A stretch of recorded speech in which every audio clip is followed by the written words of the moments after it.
There's one view of us as biological creatures that we are determined by our genes, that what we see in our biology is somehow innately us because of who we were born to be. What that misses is that we grow up and develop. We grow up as children, we grow up as adults and continue. We interact constantly with the world in which we are engaged. That's the way in which our biology actually happens. We carry our history in our bodies. How could we not?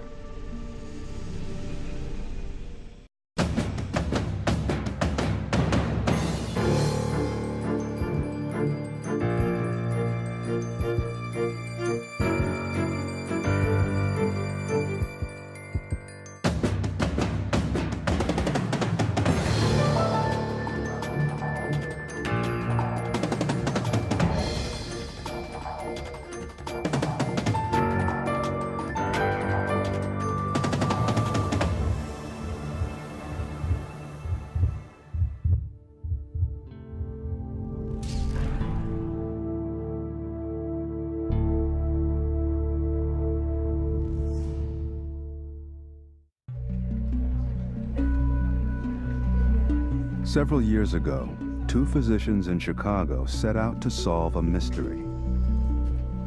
Why do African American women have babies that are born too small at twice the rate of white American women? Richard David and James Collins are neonatologists, pediatricians who specialize in the care of infants who come into the world too early or dangerously underweight, and often both.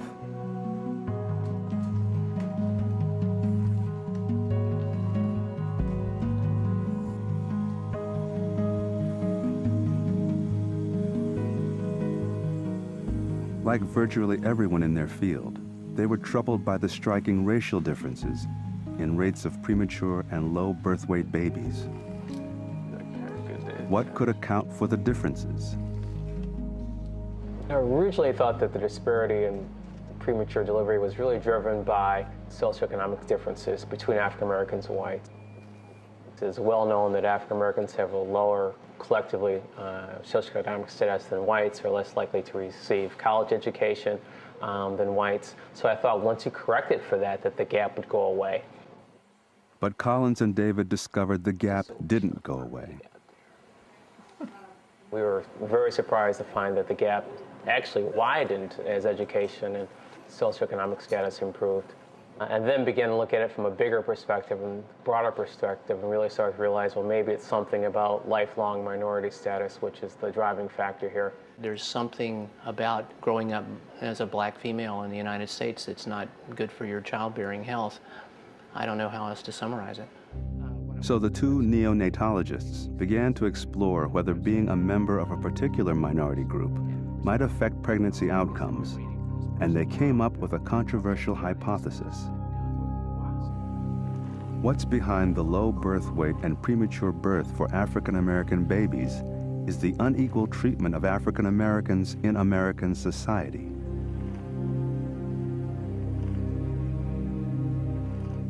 In other words, racism is taking a heavy toll on African American children even before they leave their mother's wombs. It's an idea that's slowly gaining acceptance. We're in the midst of a paradigm shift. 15 years ago, racism as a risk factor was almost never heard of in a scientific paper, whereas now it's much more a possibility. The story of Kim Anderson, a successful Atlanta executive and lawyer, illustrates exactly what David and Collins are talking about. We know that a healthy lifestyle should lead to a healthy baby. Women who eat well, exercise, get prenatal care, avoid alcohol and drugs and cigarettes are more likely to have a good pregnancy. But one of the best predictors for a healthy pregnancy outcome is higher education. This is a picture of me, May 1984, when I graduated from Columbia Law School. People would think I'm living the American dream. A lawyer with 2 cars, 2.5 kids, you know, the dog, the porch. A good husband, great family. I've always been lucky to have good health. Always ate well, exercised, never smoked. So when we look at Kim Anderson, a well-paid lawyer in good health, we would expect her newborn to be a healthy, full-term baby. It didn't turn out that way. Back in 1990, when she was pregnant with her first child, Kim went into labor 2.5 months early. I just wanted to know at least that if she was born alive, that at least we had a fighting chance. I heard her cry, I said, thank God. But she was so small. I mean, you could like hold her in the palm of your hand. Kim's baby, Danielle, weighed only 2 pounds, 13 ounces when she was born. She joined the ranks of almost 300,000 low birth weight infants born in the U.S. that year. About 1 out of every 14 babies, all of them at a high risk of dying before their first birthday. I remember getting home and being in the bathroom, I fell apart. You know, because it's like I didn't get to take my baby home, you know. I remember just sort of falling apart. Preterm and low birth weight are the leading reasons that the U.S. claims the dubious distinction of having one of the worst infant survival rates in the industrialized world. We fall behind dozens of countries. Babies born in Slovenia, Cyprus, Malta, and Croatia stand a better chance of living to the age of 1 than a baby born here. It is kind of like the canary in the mine. It's the most sensitive of our health outcome indicators for the population. And infant mortality is not just a problem for African Americans. White Americans, if they were a separate country, would still rank 23rd in the world. So outcomes are very bad.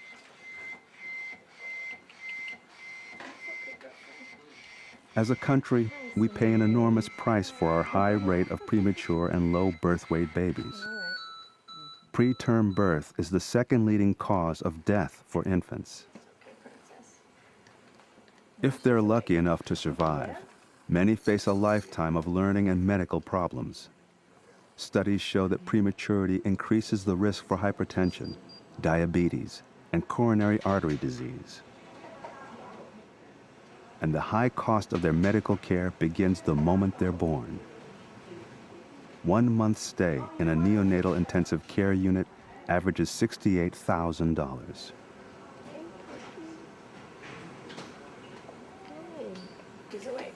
Neonatology is a lot of things. Inexpensive is not one of them. I mean, we spend a disproportionately high amount of our income as a society taking care of infants, a lot of whose problems probably could have been prevented if they had stayed in the womb until term.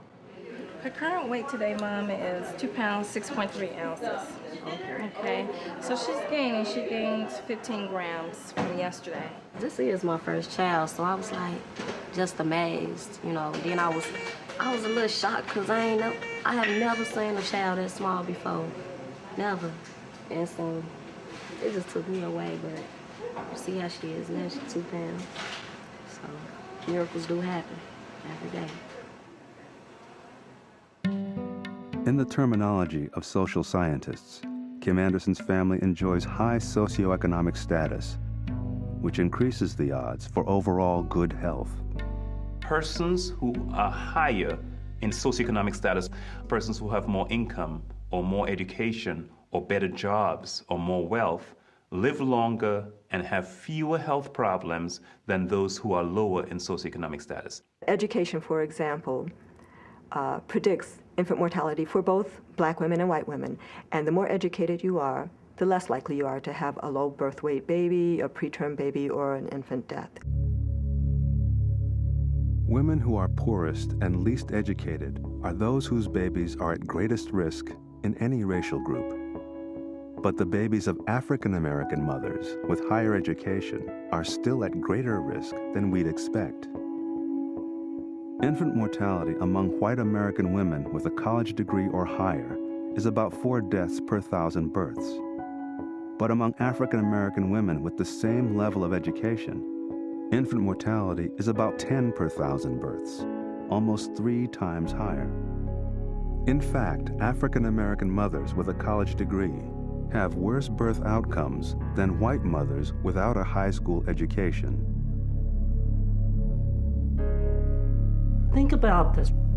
We're talking about African American doctors, lawyers, and business executives, and they still have a higher infant mortality rate than non-Hispanic white women who never went to high school in the first place. As a mother, you're thinking, I did all the right things. They told me to take vitamins, I took vitamins. They told me to walk, they told me to eat vegetables, they told me not to drink, I didn't do all that. And why is my kid sitting there with these needles? And, so you feel real helpless. You really feel helpless.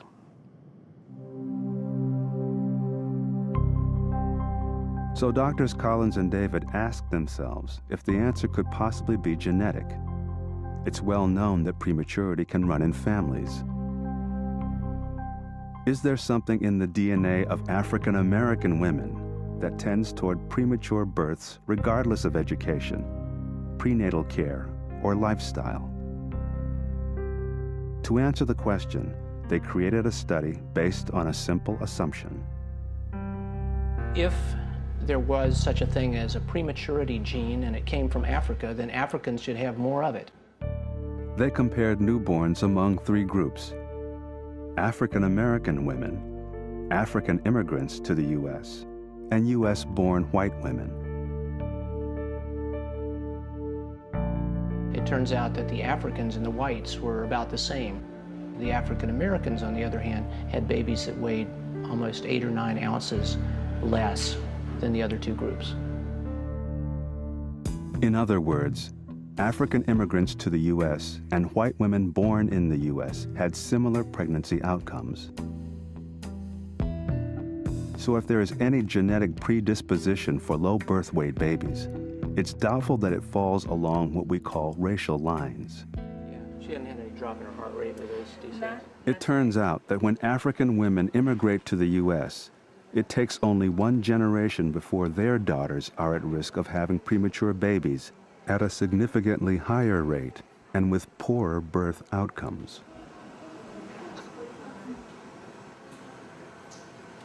Has her heart rate been in that range, over 180? No, actually, it's been about 160. So within 1 generation, women of African descent are doing poorly.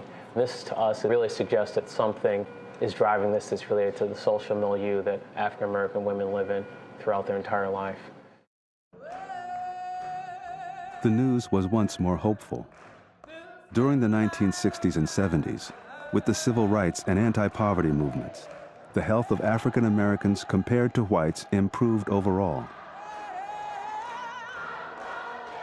Government initiatives not only integrated hospitals, but also opened up education opportunities and better jobs and housing. The health of African Americans began to catch up with that of whites, and infant mortality rates in the African American community declined.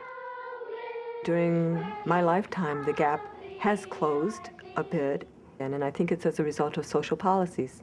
After the war on poverty and the civil rights movement, we had social policies that were allowing people more opportunity.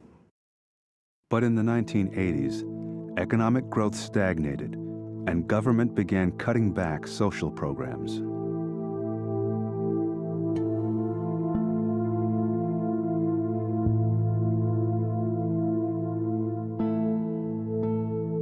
The impact on infant deaths was dramatic. The ratio of infant mortality among African Americans compared to whites began to climb, and continues to climb today. But that doesn't explain the case of middle-class African American women like Kim Anderson. Why should highly educated women with good incomes still have high rates of premature and low birth weight babies? Once again, a study by Collins and David points to racism as a key factor.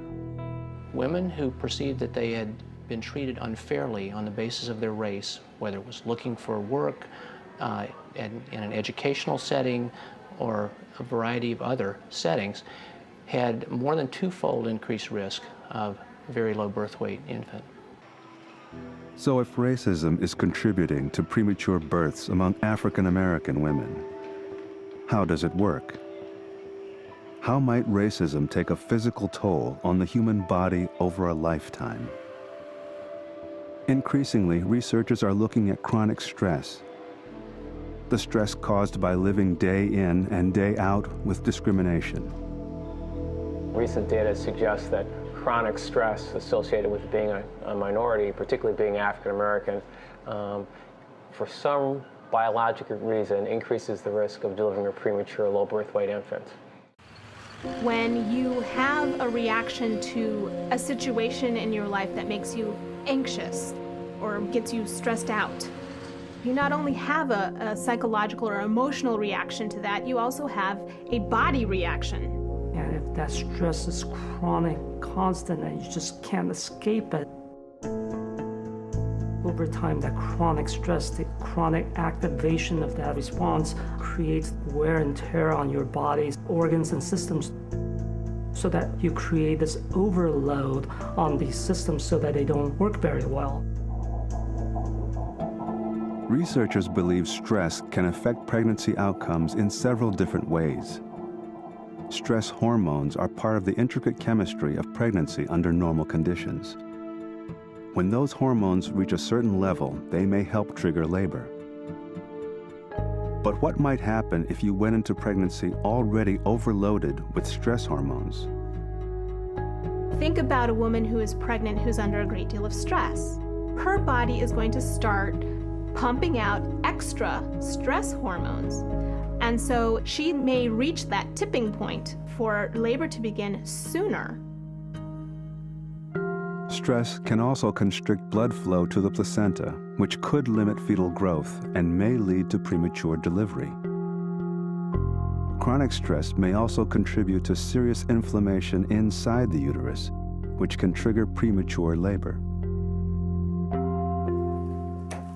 Research suggests it's not so much stress during pregnancy that may determine the health of a mother's baby, but the cumulative experiences of the mother over the course of her entire life, regardless of race. Any bleeding at all?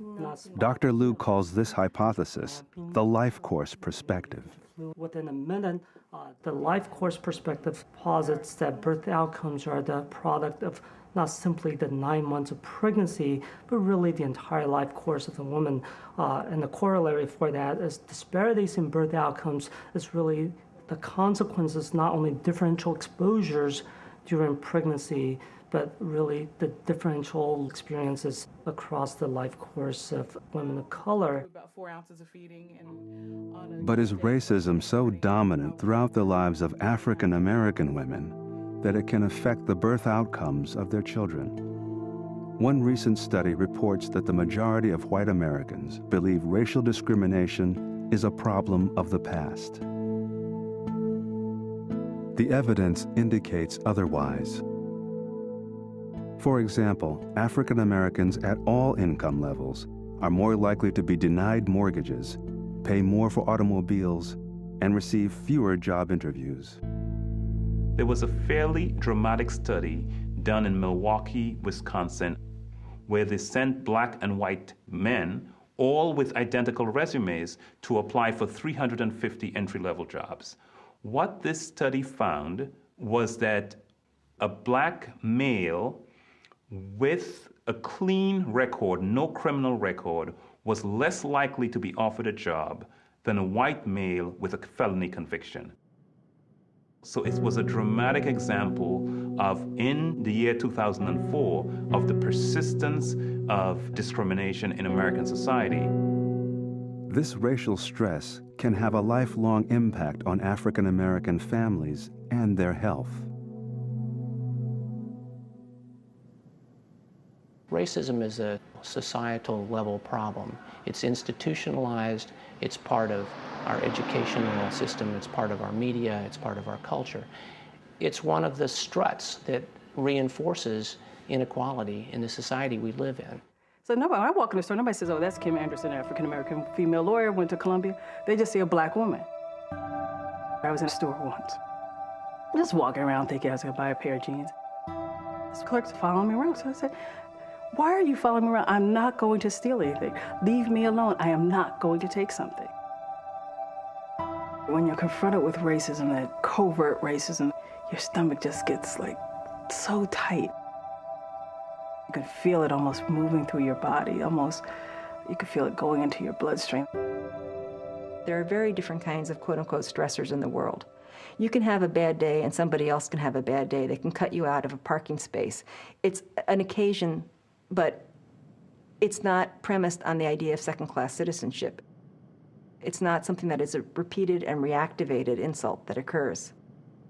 So if we're serious about improving birth outcomes and reducing disparities, we got to start taking care of women before pregnancy. And I'm not just talking about that one visit 3 months preconceptionally, talking about when she's a baby inside her mother's womb, and an infant and a child and an adolescent, and really taking care of women and families across their life course. So how do we actually identify and measure the kind of subtle, everyday racism that follows Black women throughout their lives? Kamara Phyllis Jones is a family physician and epidemiologist at the Centers for Disease Control. She was among the first to investigate the connection between racism and health. One study looking at chronic diseases in over 100,000 women posed a critical question to get a better understanding of how women internalize their racial experience. How often do you think about your race? For white women, 50% saying that they never think about their race. For Black women, almost 50% think about their race once a day or more frequently, with 21% thinking about their race constantly. That's an eternity of experience apart. Recently, there has been a coming together around the hypothesis that stress really does make a difference, and that racism is a particular kind of stressor. It's like an add-on to the other stressors of one's life, losing a job, losing a spouse, etc. The question is, how do you address this? You have to measure it. You know, there have been times where I've called on the phone and just, I can't do this today, y'all. Somebody, you know, come help, come cook dinner. Finding ways to identify and measure racism is a challenging task. Psychologist Fleta Jackson, sociologist Mona Phillips, and epidemiologist Carol Hogue have attempted to measure the impact of racism on middle-class African-American women. It's a first step in understanding how ordinary daily encounters with racism can affect women throughout their life course. When you need things in your community, how does it manifest? To collect the data, we decided we first needed to hear from African American women about what were the stresses in their lives. And so we started with focus groups.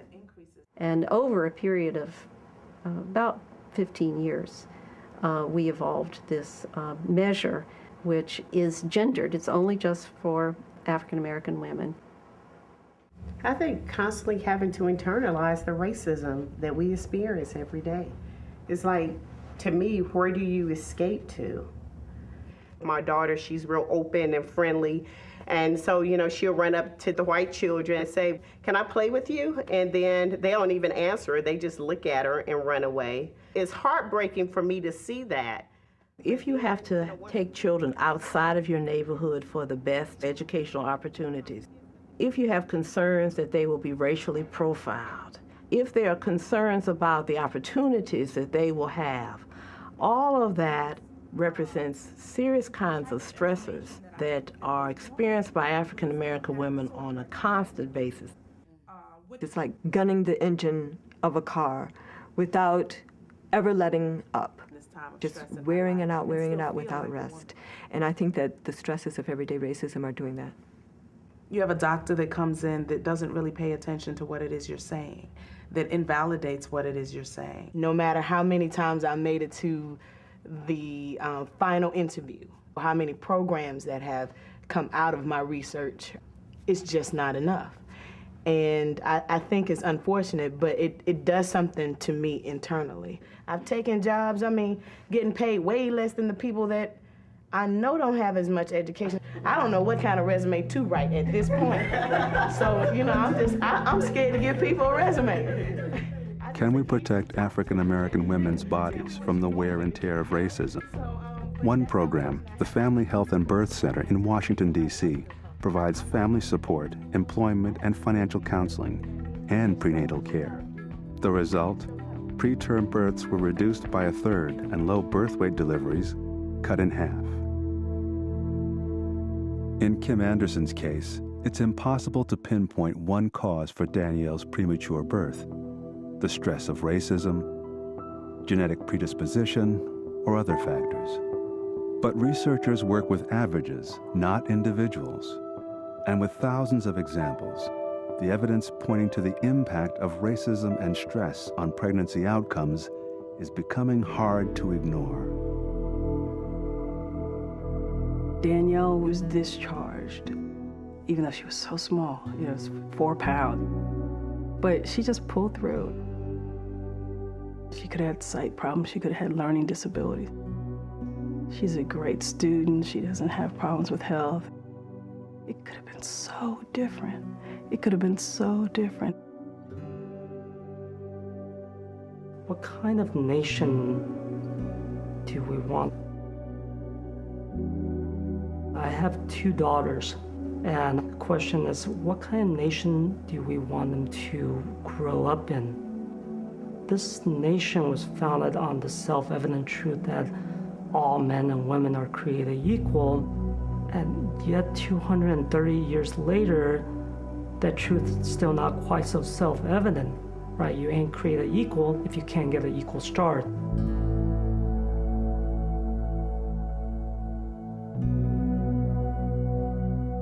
Sometimes I do worry what would happen if my daughter delivered a preemie. I'm looking at a second-generation preemie who says she wants to be a cardiologist and neonatologist, which to me is stress on top of stress, and is an African-American woman who now wears dreads. So all those things that are going to be on her heart, on her mind, in her life. You don't want her to have to worry about what to do with a preemie. Just don't want her to have to go through that and experience that and wonder what the outcome would be. And I pray that if it happens, her outcome will be as blessed and successful as ours has been with her.